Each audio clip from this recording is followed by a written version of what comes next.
Hi everyone, this is Wayne Rivers at Performance Construction Advisors, where we build better contractors. This week I want to talk about micromanagement. Ooh, oh my. You've heard us talk about it in our vlogs before, but we always talk about it as if everybody knows exactly what it is, but I'm not sure that's the case. So this week I want to talk specifically about what is micromanagement. I'm going to give you 8 micromanagement behaviors to be on the lookout for. Before we get into that, boot camp, March in Dallas. So contact Charlotte and she'll get you some more information on that. Okay, now what about this is important to you? Well, none of us want to be that guy or that girl.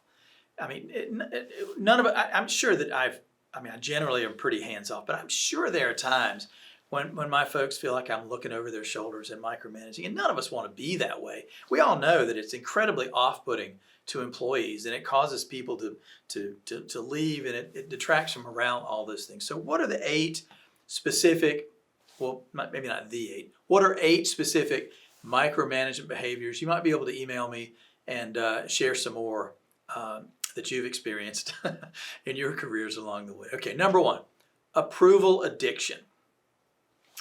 That's where supervisors, leaders withhold the right to approve every little decision, no matter how small.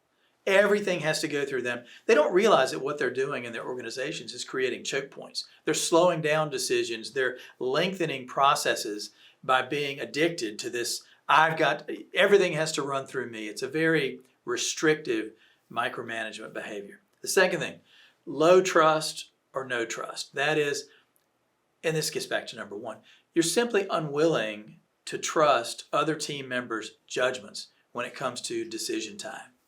The third thing, myopia. Fixating on small details instead of promoting the big picture. We build better contractors. That's the big picture that I want to promote in our shop. We're the company that contractors turn to for a better life. The mission, vision, values, that's what I want to promote at our shop. Getting down to the minutia of what color pencils we should get, or do we have someone come in to clean the carpet? I basically don't care, because I think that the big picture stuff is so much more important in driving your organizations forward. The fourth thing, meeting madness. Meeting madness as a way, especially of monitoring everyone's progress. So you call a bi-weekly meeting or something like that, and you say, okay, we got to work on this project, and I want to meet on Tuesdays and Fridays, and I want to go over, and there again, meetings for the sake of meetings is a big morale buster, and meeting madness is certainly a way to micromanage your folks. The fifth one, arbitrary or unrealistic deadlines. That's when I might say, okay, Neha, you have to have something done by this date, without talking to Neha. She might say, oh, well, I'm on vacation. We've got to get a vendor. We've got to do these 3 things. I said, I've come up with some arbitrary date, just out of the wild blue, without talking to the team that is actually going to deliver that particular outcome. That just doesn't make any sense, but it happens all the time. Number 6, this used to be, I think, more than today, but this is really common in construction, a punitive environment where people fear making any little mistake because leaders come down on them like a ton of bricks. That's no good. It's so demoralizing. It creates a culture of fear. We talked about psychological safety so many times in our vlogs, and this culture of fear is the antithesis of a culture of psychological safety. Number 7, perfectionism. And perfectionism especially when it comes to criticizing or even redoing the work of other people. So I'm sort of a pain when it comes to proofreading and punctuation and all that stuff before things go out of our shop, presentations and all that.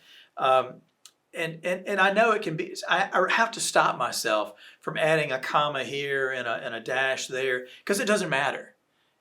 Ultimately, it doesn't matter. What we're trying to convey to our members is information that's going to make a difference in their lives. It doesn't matter that we failed to capitalize a word, or we put the dash wrong on a word that was broken up between 2 sentences. That stuff just doesn't matter. I have to get over myself and forget about all that.